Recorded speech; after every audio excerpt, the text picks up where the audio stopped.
Nigel Farage is not going to let this go. Kemi Badenoch made a grave mistake to say on Boxing Day that Nigel Farage was a fraud and had a fake membership ticker. They hadn't really overtaken the Conservatives. It was all fake. She claimed she was looking, her team had been looking at the back end of their membership ticker and could see in the code and whatnot that it was a fake. How on earth she was able to see the code, we have no idea. But she has been called out, and now I think she's going to regret it, because Nigel Farage is threatening legal action if she doesn't apologise within the next couple of days. We're going to look at some of Nigel's calls for her to apologise, but still no response from Kemi Badenoch. Look, she could just put up her hands and say, you know what, I had a few too many sherries at Christmas. I wrote that when I was a bit tipsy. I apologise, but no. She seems to be standing her ground, even though the Reform Party, we're going to show you this, they have given evidence to Sky News, The Telegraph, The Financial Times and The Spectator, all of whom have said it is clear that their membership tracker is real and fetching live data from their actual membership ledger. So this is what happened, ladies and gentlemen. We had, here's a graph from Sky News, a huge surge in Reform membership on Boxing Day. Okay, you can see the graph there. So December 25th, Christmas, kind of slow. You can see this is number of new members each half an hour. And then on Boxing Day, it goes right up. So the question is that huge tick, is it believable or is it fake? Okay, I think this is reasonable. People on Christmas Day, they're busy spending time with their family. Boxing Day, you've probably got a day off work, but you're not busy with all your relatives. So yeah, you're sat there on your phone. You see the Reform call out from on Twitter to join the Reform Party, and maybe you do, and you see that they're close to overtaking the Tories, so you say, yeah, I'm going to help them. But Kemi Badenoch did not believe any of this, and Nigel Farage has said we're going to talk about the legal action that he is now threatening. But before we talk about what he has specifically said about legal action, let's just see how angry he is when he spoke to GB News today with Cameron Walker and Dawn Neeson. Let's take a look at this. Nigel, thank you very much for joining us this morning, and congratulations, you have overtaken the Tory party, or have you? Well, I mean, the idea that the leader of His Majesty's Loyal Opposition is accusing me of fraud is absolutely disgusting. She may be used to being in a party that lies to the British public. We are not. We put that digital tracker up a few days ago, showing every single person that goes online, gives us their postcode and pays us £25. Even since we went through that number yesterday morning, the numbers are rocketing. We're another 5,000 or 6,000 higher than we were when we went past the Conservative Party. And I know that Kemi Badenoch is well known for her aggression and for lashing out. But to accuse me of not understanding the digital age when I've got 5.5 million followers on social media and she's got fewer than a third of a million, frankly, was a bit rich. I'm sorry. It was a bit rich. I mean, there was just no basis for it. She was clearly just... It just seemed like a little kid throwing her toys out the pram, throwing a hissy fit. Nigel is like the king of TikTok, and you're saying he doesn't understand the digital age. Kemi Badenoch needs to apologise for this. Also, you see the counter there? We are well over 140,000. I think we'll be hitting 150k before the new year. But, you know, the truth is, there is a massive, as Cameron hinted a moment ago, the truth is there is a very big shift that is going on in British politics. So, Nigel, what do you say to Kemi's allegation that it's a fake because of the back of the website, the coding on the back of the website or something has been ticking up the members artificially? Well, she calls herself an engineer. Let me tell you, she's not even in the same league as our chairman, Zia Youssef, who has made vast amounts of money on tech and through digital media. And we have had our work confirmed by several independent sources overnight. If the Conservative Party want us to call in one of the big four auditors to check the validity of our numbers against the ballot papers that were sent out of the leadership contest, thousands of which went to lapsed Conservative members and those that had resigned earlier this year, I think if the truth came out, she'd be very, very embarrassed indeed. You know, I don't mind all sorts of comments being made about me, But to be accused by her of being a fraudster, I'm sorry, I'm not going to let this rest. You hear that at the end? To accuse him of a fraudster, that's not going to be acceptable to Nigel. He is not going to let this rest. He will fight and fight until she properly apologises for this. It's libel to accuse someone of being a fraudster like this. Is quite a serious accusation. Let me know in the comments if you can hear me properly. I just realised that I don't have my proper microphone set up and it's just going through my computer, but hopefully you guys can hear me okay. I apologise for the slight delay. Slight delay in starting. Spider said couple of minutes. Chloe just making sure she looks beautiful. Yes, partly, and also getting the dog to behave himself, who is a constant source of trouble. But yes, get your comments in. We're going to take a look at what you said about the legal action, but let me know, do you guys think that Nigel is seriously considering legal action against Kemi Badenoch, or do you think that this is just a scare tactic to make him look powerful? So let's get back to what is going on and the detail of it. So let's have a look at what Nigel had to say. So he did a call with journalists from various places, and this is what he had to say about potentially taking action against Kemi. He said, "I'm going to take some action in the next couple of days. I've got to decide exactly what it is, but I'm certainly not going to take it lying down." I think it's an absolutely outrageous thing for her to have said.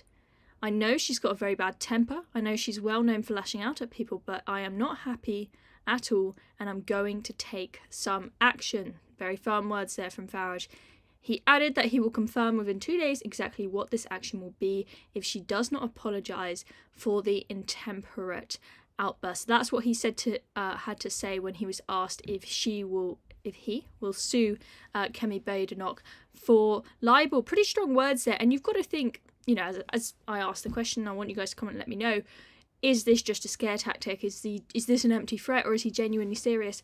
You know, don't forget the fact that Nigel, he went to court with the banks. Remember when he got his bank accounts taken away from him? And he won big time, okay? So he's on a winning streak, and he will know from having done that. He'll know the best lawyers.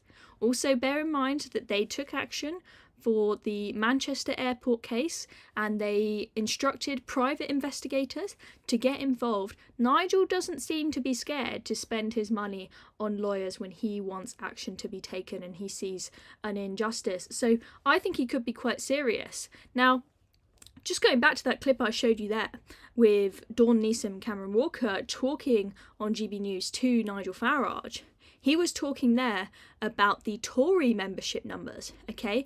Kemi's got quite some audacity to question the validity of the Reform membership numbers, because Reform's a new party, okay? They've got the proper list, the proper spreadsheet of all of their members. The Tories, I mean, what I'm hearing is that they don't even have a proper full list of all of their members. They've got a very patchy membership ledger. Apparently, in those 131,000 members that they supposedly had, a bunch of that is so people who are part of conservative clubs. You might, like in your local area, you might have a conservative club, which you basically use as your local pub, and you might have signed up to be a member there ages ago. Maybe you just haven't bothered to cancel it. You're not actually a proper member of the Tory party, but the Conservatives will count that in their list of total members. Apparently, they may also include people who are part of a university Conservative association, but not proper paid up members of the Tory party with a proper Tory membership number. So it's very, very patchy. And apparently, as Nigel suggested there, a bunch of ballots were sent out in the leadership election to people whose membership has lapsed, people who are not even members anymore.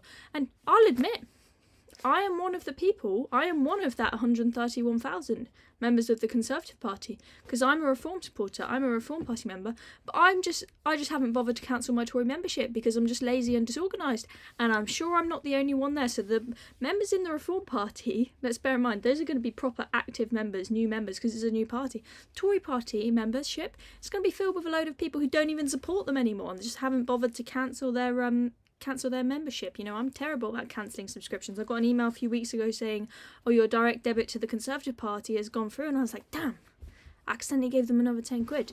But yeah, there we go. So that is the drama that's going on, but it gets spicier, ladies and gentlemen, because they have really made her look like an idiot by going to the press, as you see, done a call with journalists here, but actually showing the journalists the back end of their website and showing them exactly where it's getting the data from, how the tracker works, how it's updated, to show them this is not fraud, this is not fake, do not believe Kemi Badenoch.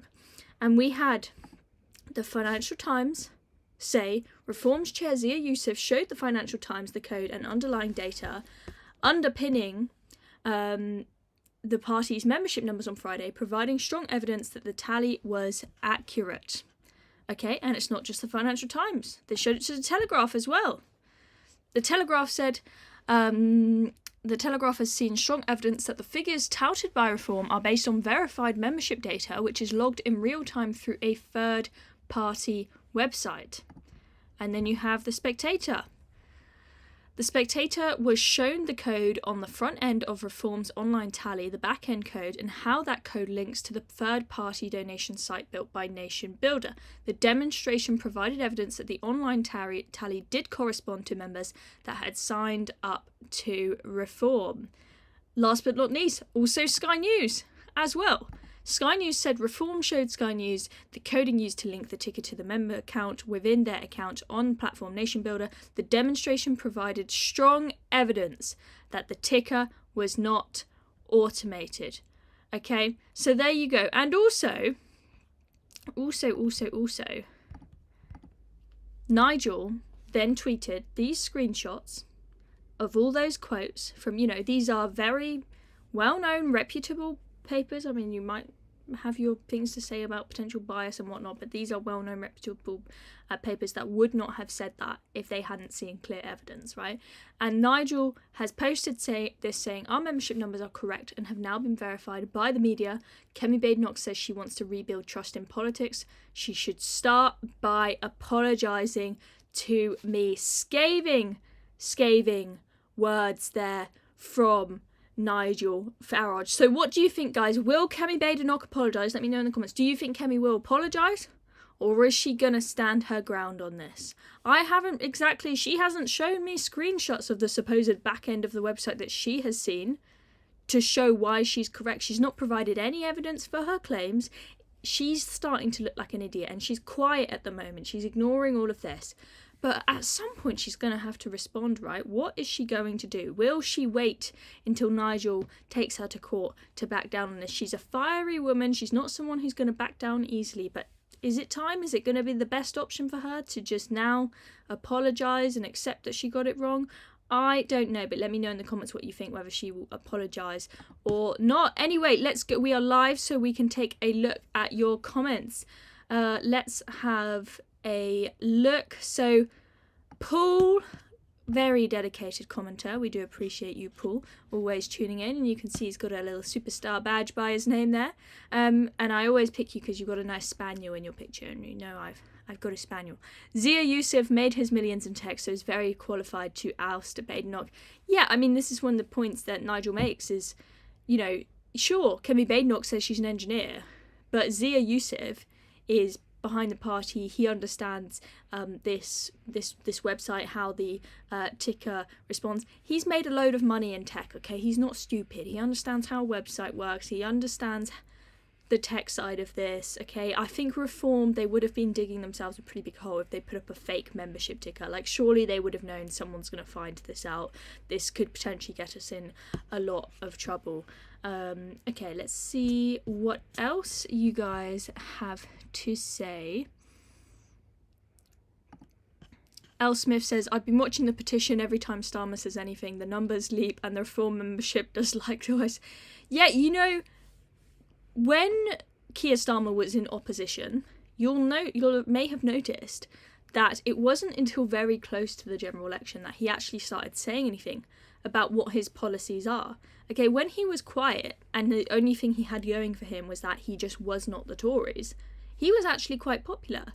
But then as soon as it got to the point where it's like, okay, it's quite close to the general election, we've got to actually start telling people what our policies are now. Every time he announced a policy, I was like, didn't go well for him. So Keir Starmer really does do best when he just keeps his mouth closed. Also, when he does talk, it's pretty boring because he just talks like some sort of AI robot. It's not very interesting at all. David says reform should task legal action against two-tier Kia for being a liar to win votes. As much as I would like for that to be the case, I think realistically that's not going to happen, because pretty much every politician makes certain manifesto pledges that are not fulfilled. And that's always going to be the case, right? Situations are going to change. You've got to be somewhat flexible with your policies. Not that I'm backing up Keir Starmer here, but it just means it's hard to draw the line, right? If it was the case that you could take every politician to court that has ever broke a promise, I mean, every single one of them would be in court, right? So, Roger says Cameron is a DEI plant. What? He's a white guy. How is that making him a DEI plant? I don't know what you are talking about. Samuel Sampson says it's looking like 150k by tomorrow. Yeah, I think it could happen by tomorrow, but definitely by the new year. When I did a live stream a few days ago, when the tracker had just gone up the night before, I was asking you guys to predict when you think it was going to surpass the Tories, and a bunch of you were saying February. Look how quickly we've done it, guys. Look how quickly that membership can go up. Let's see if we've got any more good comments. Darren says, well done, your channel is great. Keep it up for 2025. Thank you very much. We appreciate your support. And make sure, if you haven't subscribed to our channel, that you subscribe to support us so we can keep on doing what we are doing in all the way through 2025. Let us see if we've got any more. Honey to Chile says the English people have had enough of being lied to. This country needs massive changes. Some decisions will be hard, but to rescue this country, we need to swallow some bitter pills. Absolutely. And that will be what the government is saying, oh, we've got a challenging budget because we need to fix the foundations in order to have better growth in the future. But I'm not convinced the things that they're doing to fix the foundations are actually going to lead to much growth in the future. All respect for politicians that do unpopular things in the short term in order to do something great in the long term. Look at Margaret Thatcher. Privatisation, very, very, very unpopular. She dealt with absolute hell doing the things that she did. But then, obviously, some people still hate her today. But a lot of people will say, yep, absolutely what she did needed to be done. But I don't think that them doing 40 billion in tax rises to fix the foundations, I don't think they're really doing anything meaningful with that money that's going to make us be some kind of super economy in the future. You know, I will believe it when I see it, but that is my opinion. Ooh, spicy take here. Kemi will resign. Will she resign over this? I doubt she's going to. Like, do we really need another Tory leadership election? I mean, the turnover in that party is just a running joke at this point. I think it's just going to show that they are still a basket case and they haven't reformed themselves at all if Kemi has to resign over this. But I think that, you know, it could really destroy her plans of making the party more popular again. And also, you know, the people who she's trying to win back to vote for the party are people who switched to Reform at the general election. Okay, the people who have switched to Reform are people who like Nigel. If you make horrible, scathing comments about Nigel, rather than just showing that you're a competent leader, you've got better policies than him, right? Rather than, you know, being like throwing a hissy fit and acting like you hate the guy, that you're not going to win any hearts and minds, okay? Because people are going to stand by Nigel. People are going to be upset that you offended their mate, the guy that they like, the guy that they voted for. I just don't think that her approach is very sound. I think she's really, really, really made a big, big mistake. Let's see what else is going on in the comments. Mrs. Thatcher knew how to deal with the IRA. Chloe is one of the best assets for the Make Britain Great Again movement. Thank you very much. I do try my best. Would be interesting to have the Tory members verified. I think she is terrified of. I think what Nigel has done there and turned it back on them and said, "Fine, show us your membership numbers off your." There is absolutely no way the Conservatives will do that and be willing to play that game. They are going to be in deep, deep trouble if someone tries to investigate their membership numbers, because they absolutely will not be able to verify them. I can tell you that for certain. Anyway, thank you very much, everybody, for tuning in. Really appreciate you all coming and joining this evening. Hope that you all ate lots and lots of food over Christmas and have got a big food baby in your belly like me. And hope you all have a happy new year. Obviously, I'll see you again before that. But hope you've all got nice plans to watch the fireworks and whatnot on New Year's Eve. It's good to be back after Christmas. See you all in the next one. Still watching? Well, I've got a quick ask for you. Recent UK, we're fighting the woke brigade and inspiring young Brits, but we need your help to go bigger. We're hosting a fundraiser and would love you to sign up and share the link on the big day. It's easy, it makes a massive impact, and there are prizes for top fundraisers. Click the Google form in the description to join us. Cheers very much. Let's keep going together.